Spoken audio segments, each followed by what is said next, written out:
Welcome to Daily Life Connection. Thank you for joining me again today as we continue to explore who God is and think about how that changes our lives and our relationship with Him. Have you ever heard someone call a kid a holy terror? Not a compliment, was it? Sometimes we've seen that in little kids. We talk about the terrible twos, and oh my goodness, he's a holy terror. The reality is, God is a holy terror. Not in the sense of the bratty little kid, but in the sense of a mighty warrior. He's a holy terror. In Exodus, when Moses is singing his song about victory, victory God has brought, in Exodus chapter 15, verse 16, he says this. He says, the terror and dread fell upon them. They're talking about his enemies. By the might of your arm, they became still as a stone. I love it. I love it. God, the God of terror rose up against the enemies, and they became as still as stone. They froze in their tracks, if you will. Don't you love that image? God rising up and the enemies freezing in their tracks, becoming like stones, unmovable. I don't know about you, but I know I sometimes have a nightmare dream where there's something chasing me and my feet are like lead. I can't seem to get moving, and I'm just, every step is like dragging through mud or something.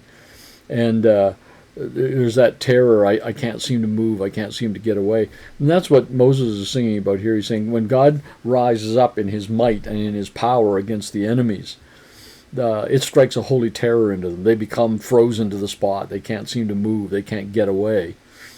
And that's an amazing thing. The terror of God comes upon his enemies. His enemies. Yeah. And it's a terror born out of having underestimated his size and power and might and glory and majesty and intensity and purpose. It's walking through the woods and you see an animal and you think, what is that? Looks like a fairly big animal. And then it rises up and it's a big, huge bear. And your eyes get wide and your feet freeze to the spot. And it's like, wow, I did not see that coming. I didn't expect it to be that powerful and awe-inspiring. And that's what happens with the enemies of God. God's enemies are going to, when they realize the greatness of God, the might of our God, they're going to be wide-eyed in terror and flee. Our God is a holy terror to the enemies that would come against our lives, that would rise up against us. That's a wonderful comfort to know the one who stands behind our back will rise up, and he is a terror-inducing God because of his might and his power and his glory and his majesty and just who he is, will overwhelm the enemies in our lives.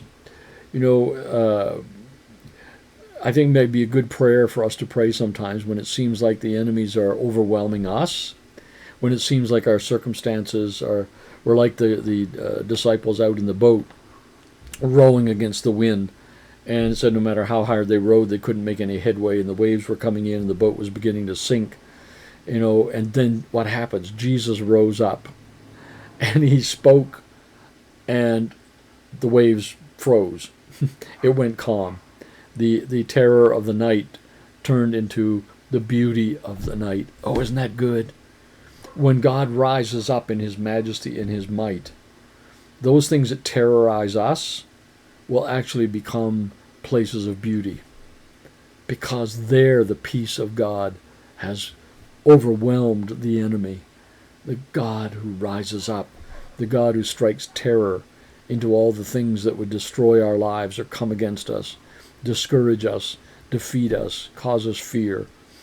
So I would just suggest today, take some time to pray about the circumstances that concern you and me, the circumstances that seem threatening to overwhelm us or our families or our friends or our church or whatever, and just say, rise up, O God, rise up, strike terror into the enemy this day on my behalf, on our behalf, strike terror into the enemy. Let the enemy realize how futile it is to stand against you until they turn like they're like become like stone. They can't move. They no longer can move against us, attack us, enslave us, chain us down.